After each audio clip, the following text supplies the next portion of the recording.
आगामी लोकसभा चुनाव के लिए शंखनाद हो चुका है।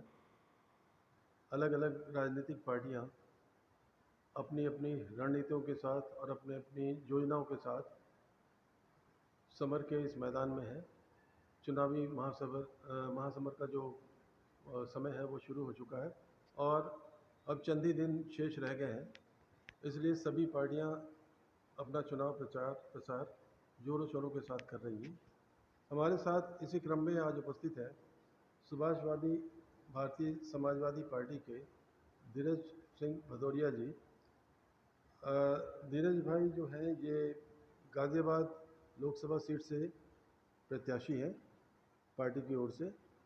आइए जानते हैं कि इनकी क्या तैयारियां हैं और क्या योजनाएं, क्या सपना लेकर ये जनता के बीच में उतरे हैं। धीरज भाई नमस्कार। नमस्कार जी। मुझे ये बताइए कि इतनी बड़ी बड़ी पार्टियां चारों तरफ और कुछ राष्ट्रीय पार्टियां, कुछ प्रांतीय पार्टियां, कुछ प्रादेशिक पार्टियां, तो इनके बीच में आप अपनी जो चीज़ें लेकर जनता तक जा रहे हैं, अपनी योजनाएं लेकर और अपने एजेंडे को लेकर, तो जनता से कैसी प्रतिक्रिया मिल रही है? मैं आपको बताना चाहता हूँ कि मैं धीरेन्द्र सिंह भदौरिया समाजवादी पार्टी से लोकसभा प्रत्याशी। जी मैं अपने सारे एजेंडे को लेकर जनता के बीच में जा रहा हूँ, क्योंकि मैं जनता के बीच में हमेशा रहा हूँ। आपको जानकर के ये हैरानी होगी, जितने भी दल वाले हैं, राष्ट्रीय दल वाले और भी दल वाले, वो पब्लिक के बीच में कभी नहीं रहे। जी। जो कि लॉकडाउन में, जब महामारी में मैंने रोड पे चल के काम किया है। अच्छा। कोई गाजियाबाद में ऐसी जगह नहीं है जहाँ पर हमने वैक्सीन, लोगों की मदद, शमशान घाट में जाकर जी कार्य नहीं किया है। जी और तो मूलभूत समस्या जो गाजियाबाद की है, जी मतलब मैंने बारीक से देखी है। जी जैसे रोड नहीं है, बहुत जगह रोडें हैं, बहुत जगह नहीं है। डिस्पेंसरी डिस्पेंसरी है, नहीं भी है। जी हॉस्पिटल नहीं है, बड़े हॉस्पिटल नहीं है। एक एमएमजी हॉस्पिटल है गाजियाबाद में, जी लेकिन संख्या के बल से, संख्या के हिसाब से कम है। जी जबकि एक हॉस्पिटल और होना चाहिए। जैसे यहाँ की गाजियाबाद की जो संख्या है, मतलब निवास, जी। जितने भी यहाँ की आबादी के हिसाब से 2 हॉस्पिटल होने चाहिए। आपने सही कहा कि पॉपुलेशन डेंसिटी के हिसाब से यहाँ सरकारी अस्पतालों की और चिकित्सकीय सुविधाओं का नितांत अभाव है। जी, और यहाँ पर डिग्री कॉलेज जो भी हैं, जी लेकिन वहाँ पर इतनी भीड़ भाड़ होती है, बच्चों के बहुत से एडमिशन नहीं हो पाते। जो दिल्ली जाते हैं जी उनके लिए एक डिग्री कॉलेज होना चाहिए, क्योंकि आबादी के हिसाब से पहले जो व्यवस्था बनाई गई, जी। आज अब भी वो वैसी है। व्यवस्था जी कमजोर हो गई है। जी उस व्यवस्था को बढ़िया करने का जी अगर मुझे गाजियाबाद की जनता ने मौका दिया, जी तो मैं निराश किसी भी प्रकार से जी जनता को होने नहीं दूंगा। जी और मैं उनको जो सपने और जो हमारे वादे, जो हमारी पार्टी की घोषणाएं हैं, जी वो 101% जी काम करके दिखाएंगे। ये हमारा संकल्प है, क्योंकि हमने जनता से अपील की है कि हम जनता के बीच में ही रहें और जी जनता के बीच में ही हमेशा काम करते रहें। जी सोशल वर्क करते रहें, लोगों के राशन कार्ड, बहुत सारी चीजें हैं जी और बहुत सारी योजनाएं हैं जी जो सरकारी यहाँ पर सरकारी योजना लागू नहीं है, उनको लागू कराने का सदन में हम कार्य करेंगे। जी। दरअसल भदौरिया जी, जनता जब अपना नेता चुनती है तो उसके मन में जो आकांक्षाएं होती हैं उनकी पूर्ति वो उसमें देखना चाहती है और जनता अपने नेता को अपने परिवार का एक हिस्सा मानकर चुनती है।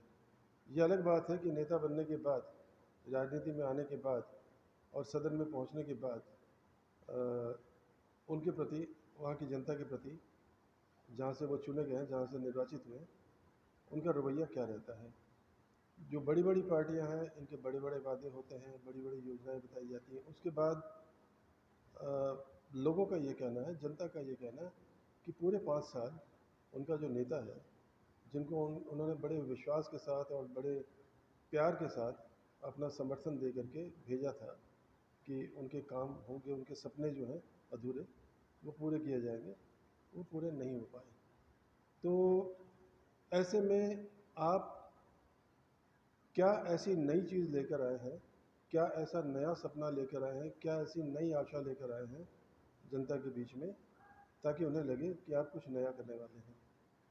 पहली बात तो जो आपने कहा है कि बहुत सारे नेता जो सदन में चले जाते हैं वो पब्लिक से अलग हट जाते हैं। जी ये वो नेता हैं जिनको अपना जैसे दूर से आगे जी गाजियाबाद में हम लोग बचपन से यहीं पर पले बड़े हैं और यही हमारा घर है जी और यही हम लोगों के बीच में मैं जिस परिवार से आता हूँ जिसमें परिवार में जी। पॉलिटिक्स और आईएएस पीसीएस सभी है मेरे घर में, अच्छा। लेकिन मैं हमेशा जनता के बीच में रहता हूँ और सोशल एक्टिविटी करता हूँ, कई 2 चुनाव कर चुका हूँ। जी ठीक है। और मेरे घर में विधायक हैं, मंत्री हैं, बहुत सारी चीजें हैं, जी लेकिन हम लोग जमीन से जुड़े शुरू से हमारे ये संस्कार है कि जमीन से जुड़े रहो, लोगों की सेवा करते रहो। ये एक नारा है, जी। नर सेवा नारायण सेवा। बिल्कुल। नर सेवा नारायण सेवा का मैं पूजा पाठ के विशेष ध्यान रखता हूँ जी और मेरा इसीलिए मैं जनता के बीच में ही जीवन भर समर्पित रहूँगा। जी।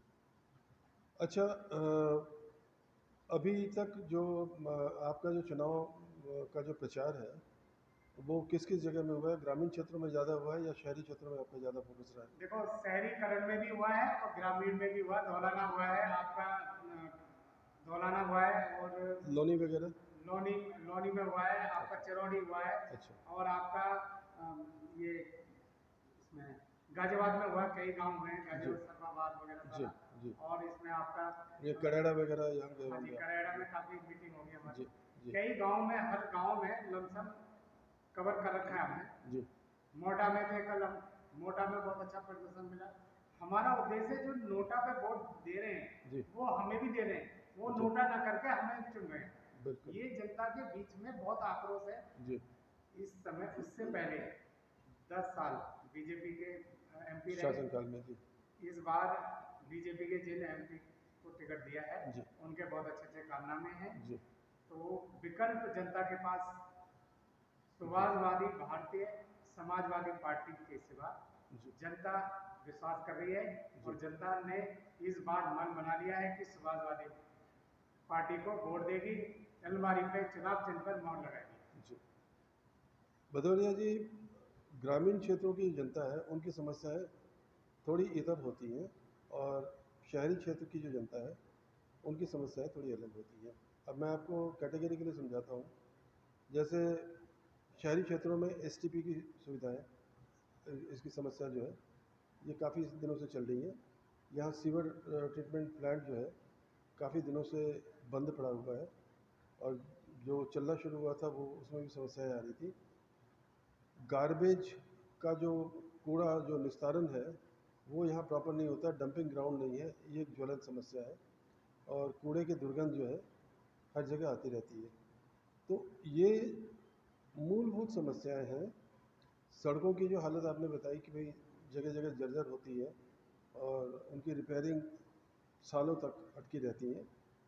कई सारे एक्सक्यूजेज होते हैं कि साहब फंड नहीं है, कुछ भी है, लेकिन अल्टीमेटली जो एक्सीडेंट्स होते हैं या जो और इस तरह की जो चीज़ें होती हैं जनता को सफ़र करना पड़ता है। तो लेकिन ग्रामीण क्षेत्रों की समस्याएं अलग होती हैं।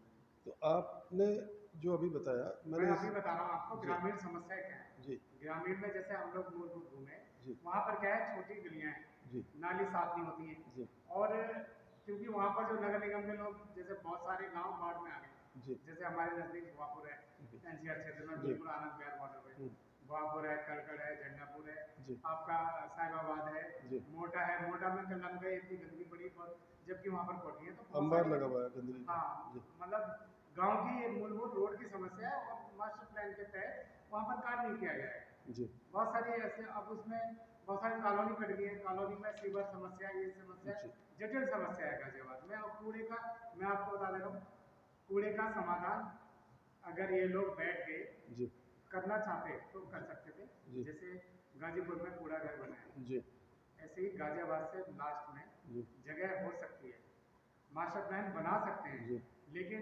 बनाया नहीं।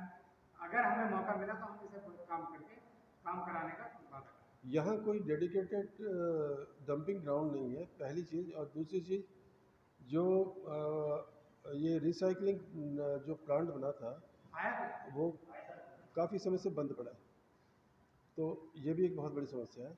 बहरहाल अभी आप जो शेष जो 2 दिन बचे हैं इसमें आपकी क्या क्या योजना, कहाँ कहाँ जाने की, कहाँ कहाँ जनसंपर्क करने वाले हैं आप? मेरी आपको मैं बताकर आपको हैरानी होगी कि जी मैं प्रत्येक घर जी लोकसभा क्षेत्र में प्रत्येक घर जाकर जी। वोट मांगने की अपील कर रहा हूँ। अच्छा। बहुत सारे लोग इतना खुश हैं कि कैंडिडेट हमारे बीच में जी और दलों के तो कैंडिडेट जाते ही नहीं है, जी शीशे से गाड़ी से शीशे उतारते हैं और बोल देते हैं हाँ भैया ध्यान रखना मुझ जी। पर। तो हम तो अपने मोटरसाइकिल से घूमते हैं, कभी कार से घूमते हैं, हम तो ऐसा लोगों के साथ मिलकर उनके दुख सुख में खड़े रहते हैं। और यही बहुत हमारा आगे भी रणनीति है और यही आगे हमारा रणनीति होगी। जो भी जनता हमें रिजल्ट देगी हमें स्वीकार होगा, उसके बाद हमेशा यही हम लोग जनता के बीच में जाते रहे। तो विजयी होने पर यही सारी आपकी प्राथमिकताएं होंगी, है ना? तो और जी। और मास्टर प्लान बहुत बेहतरीन बनाया जाएगा जिससे प्रत्येक नागरिक खुश रहे। बहुत बढ़िया।